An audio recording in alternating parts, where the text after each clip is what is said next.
دور موجود میں دو طرح کی افکار ہیں جو دیکھنے کو ملتی ہیں۔ ایک مخصوص طبقہ ہے جس نے چند عبادات کے مجموعے کو دین قرار دے دیا، باقی معاملات زندگی، کاروبار، طرز معاشرت، لوگوں کے ساتھ رویے، وہ ان کی ترجیح ہی نہیں ہے، وہ اس کو اپنا ایک نجی معاملہ سمجھتے ہیں۔ جس طرح کہ وہ ایک علاقے کے اندر منشیات بھی بیچ رہے ہوتے ہیں اور نماز کے وقت ایک طرف گٹھڑی رکھ کر کے نماز شروع کر دیتے ہیں، تو ان کو اگر کہا جائے کہ صاحب یہ کیا، تو وہ کہتے ہیں کہ یہ ہمارا دین اور یہ ہمارا کاروبار ہے۔ تو انہوں نے دین کو الگ کر دیا اور کاروبار کو الگ کر دیا۔ تو ایک طبقہ وہ ہے، ایک فکر وہ ہے کہ جو مخصوص طرز زندگی کو، مخصوص وضع کو اور چند رسومات کو دین قرار دیتے ہیں، اور رد عمل کے طور پہ جہالت کی وجہ سے ایک دوسرا طبقہ پیدا ہوا جو مخلوق خدا کے لیے خیر خواہی کے جذبات، ان کو فروغ دینے کی کد و کاوش کو دین قرار دیتا ہے، اور اس دین کا نام انہوں نے انسانیت رکھا ہے، حتیٰ کہ وہ دین کے بنیادی ارکان کا نہ صرف مذاق اڑاتا ہے بلکہ اس کو بھی تبدیل کرنے کی آرزو رکھتا ہے۔ آئے دن آپ ایسے لوگوں کی طرف سے جو آرٹیکلز چھپتے ہیں، مضامین چھپتے ہیں مختلف رسائل میں، جرائد میں، اخبارات میں، اور مختلف ہمارے میڈیا کے اوپر جو ٹاکس ہوتی ہیں ان کے اوپر آپ دیکھتے ہیں کہ وہ حج کا کہہ رہے ہوتے ہیں کہ اتنا پیسہ حج پہ لگ رہا ہے، تو یہ پیسہ اگر غریبوں میں بانٹ دیا جائے تو کتنا بھلا ہو جائے غریبوں کا۔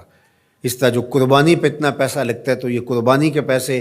اگر غریبوں میں بانٹ دیے جائے تو کتنوں کے گھر بس جائیں گے، کتنی غریب بچیاں جو ہیں ان کی شادیاں ہو جائیں گی۔ اس طرح نماز کے بارے میں وہ کہتے ہیں کہ نماز میں جتنا وقت لگتا ہے یہ ایک مشق ہے، تو یہی وقت انسانی خدمت کے لیے صرف کیا جائے تو یہ کتنا اچھا ہو۔ تو حتیٰ کہ وہ ایک نیا انسانیت کے نام سے دین لے آئے، اور اس میں وہ ان عبادات کو اور دین کی ان چیزوں کو انہوں نے خارج کر دیا، اور دوسری جانب کچھ لوگوں نے چند عبادات کو دین سمجھ لیا اور باقی جو چیزیں ہیں ان کو ترک کر دیا۔ قرآن مجید میں مذمت کی کہ فَوَيْلٌ لِّلْمُصَلِّينَ الَّذِينَ هُمْ عَنْ صَلَاتِهِمْ سَاهُونَ الَّذِينَ هُمْ يُرَاءُونَ وَيَمْنَعُونَ الْمَاعُونَ۔ ان نمازیوں کی مذمت کی گئی کہ جو سجدے پہ سجدہ تو کرتے ہیں، تکبیر اولیٰ بھی قضا نہیں ہونے دیتے، پہلی صف میں بھی کھڑے ہوتے ہیں، لیکن ان سے عاریتاً کوئی چیز مانگ لو تو نہیں دیتے۔ الماعون کی شرح کے اندر علماء نے لکھا ہے یہ وہ چیزیں ہیں جو عمومی طور پہ ہمسایوں کو، رشتہ داروں کو اور ملنے والوں کو عاریتاً یا ہبتاً دے دی جاتی ہیں۔ جس طرح آج کے دور کے اندر کسی کو وائپر دے دیں، پانی والا پائپ دے دیں، اسی طرح اور جو چھوٹی چھوٹی چیزیں عمومی طور پہ ہم عاریتاً کسی کو فراہم کر دیتے ہیں، اور یہ ایک اچھے انسانی معاشرے کا حسن ہوتا ہے۔ لیکن ان لوگوں کی مذمت کرتے ہوئے کہا گیا کہ ان کا رویہ دیکھیے، ان کا طرز زندگی دیکھیے کہ یہ جو عاریتاً چیزیں عمومی طور پہ لوگوں کو ہم دے دیتے ہیں جس سے کوئی فرق بھی نہیں پڑتا،